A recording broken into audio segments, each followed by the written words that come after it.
Buongiorno para lovers, bienvenidos a No Ves Esta Peli, el canal de los cinefagos.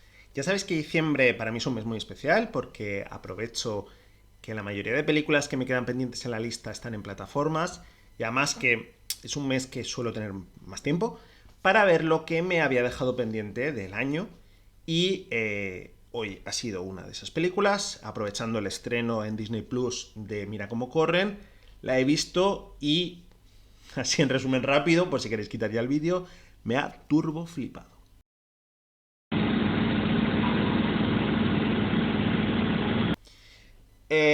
Antes de nada, a ver, es la segunda vez que grabo este vídeo, porque la primera, el...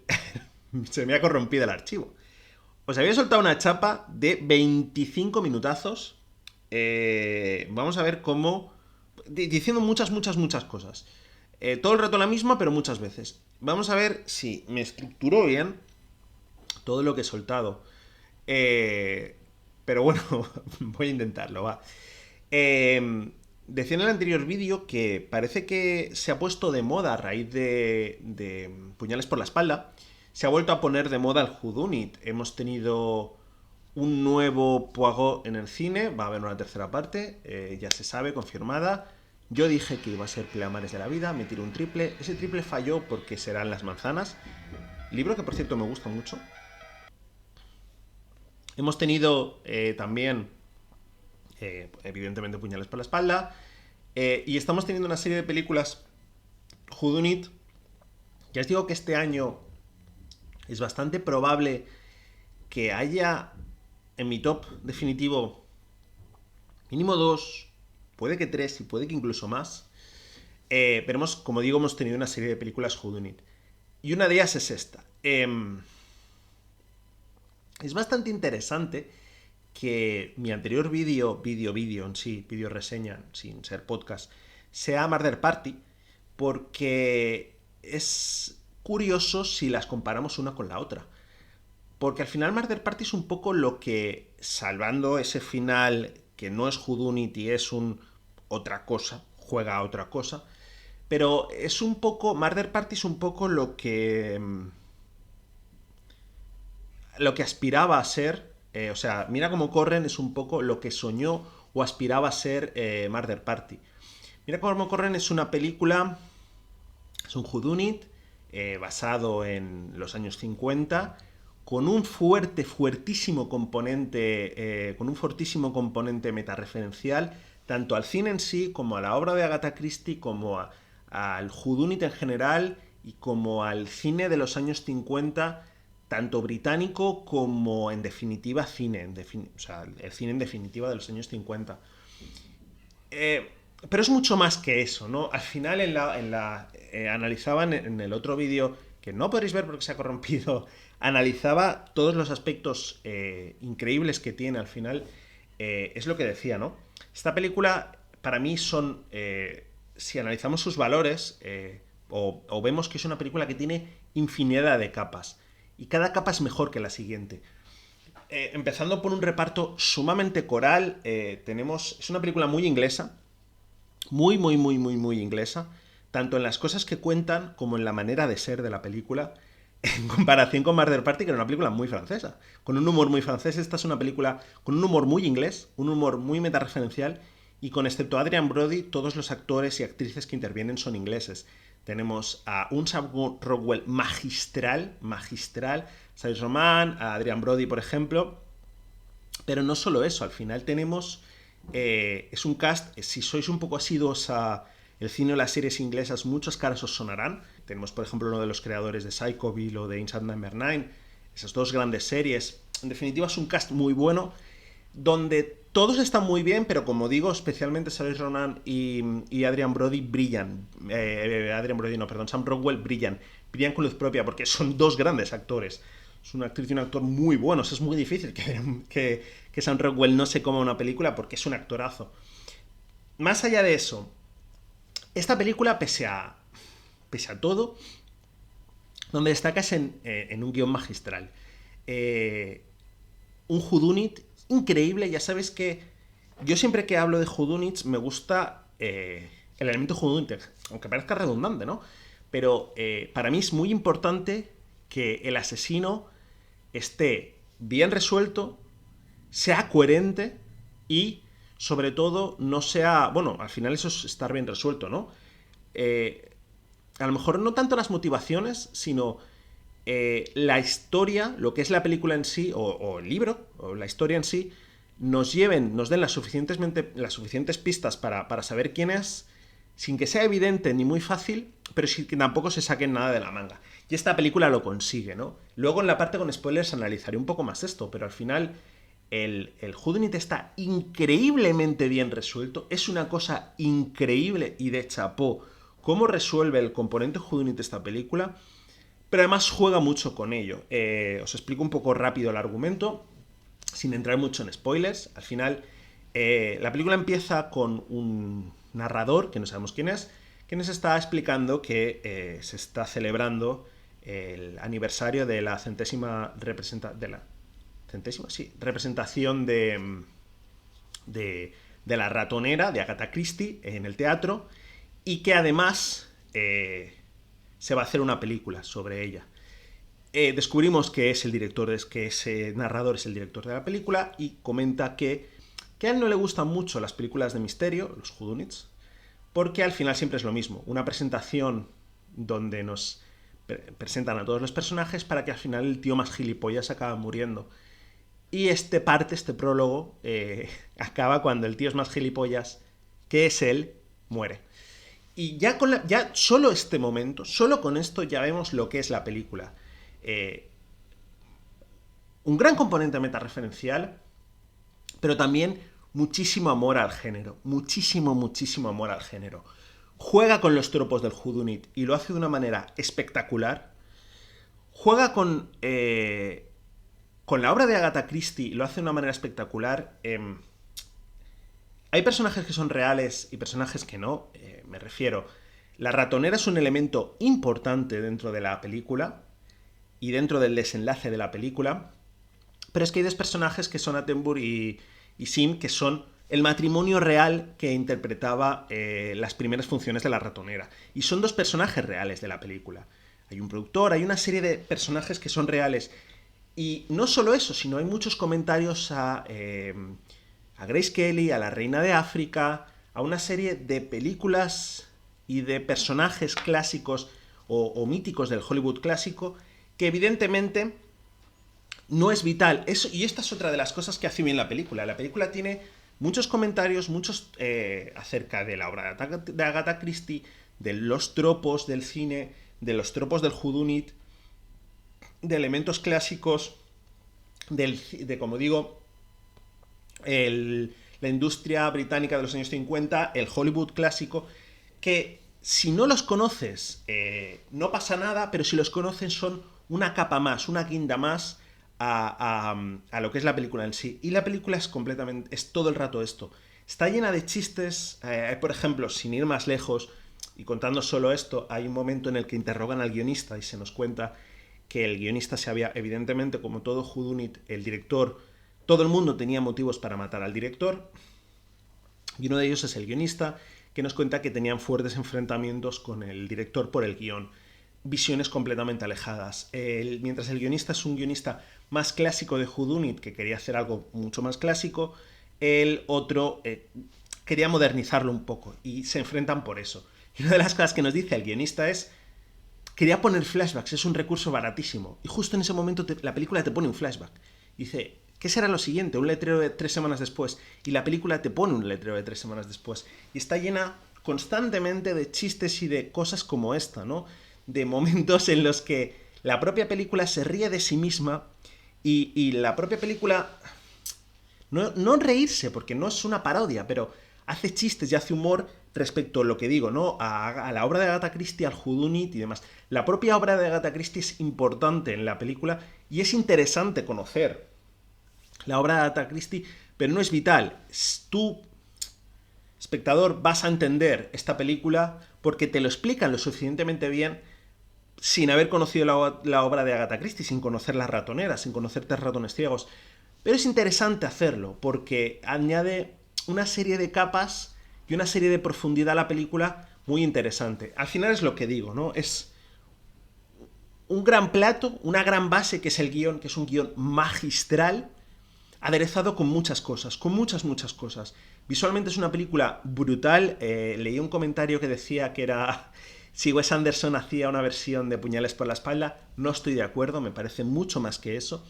Y al final es fácil asociar a Adrian Brody, a Saoirse Ronan, a películas de Wes Anderson, pero no está tan desencaminado el comentario. La estética es muy Wes Anderson. Eso es, aparte de que evidentemente es años 50 y Wes Anderson, sobre todo en las últimas cosas, Gran Hotel Budapest y estas cosas, juegan un poco a eso, pero juega mucho a eso. Visualmente es una película espectacular, hay varios momentos de pantallas divididas y cosas así. Los personajes tienen esa especie de aire como cándido que tienen en las películas de Wes Anderson, ¿no? Bueno, Sam Rockwell, el propio Sam Rockwell, claro, el propio Sam Rockwell también sale en películas de Wes Anderson. Tienen ese aire como cándido, como especial, incluso... No solo algunos personajes se mezclan la candidez con otros con la extravagancia que tienen las películas de Wes Anderson, y visualmente es muy particular. Hay momentos de paisajes que parecen escenarios de teatro, como pasa con las propias películas de Wes Anderson, y es lo que digo, ¿no? Visualmente es una película que podría ser parecida a una película de Wes Anderson siendo otra cosa. Y al final es eso, ¿no? La suma de todos unos conjuntos muy buenos, muy buenos, muy buenos, que crean un plato increíble. Si, ¿Cuál es la cuestión de esto? A ti a lo mejor la estética de Wes Anderson no te gusta tanto, no es tan importante. Volvemos a la teoría de valores, ¿no? No es tan importante. El hecho de que haya muchos comentarios de metareferencias no te hacen tanta gracia, o ese tipo de humor no te gusta tanto. El cast, que sea muy bueno, a lo mejor tampoco es un elemento tan importante para ti, pero al final son tantos elementos y sobre todo son condimentos muy buenos, pero la base es magistral. O sea, la propia base que es el guión whodunit de la película, la historia de asesinato, cómo se desarrolla, ¿no?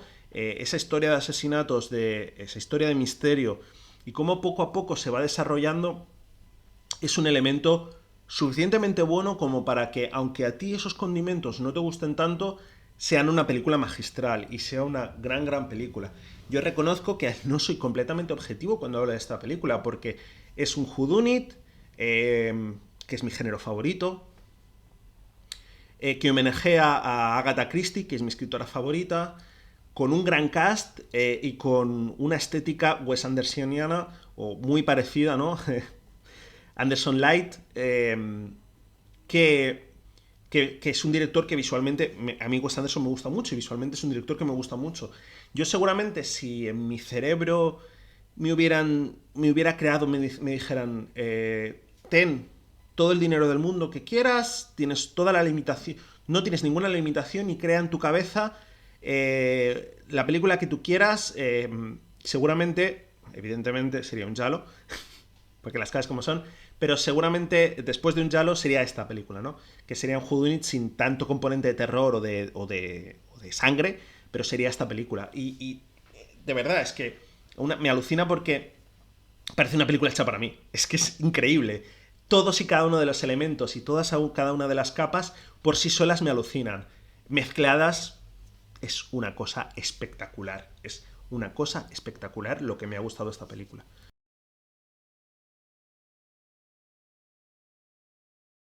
Vamos ya, vamos ya a la parte con spoilers. Ojo, os estoy ganando. No os estoy metiendo tanto rollo con el vídeo anterior. hay menos turra. Vamos ya a la parte con spoilers.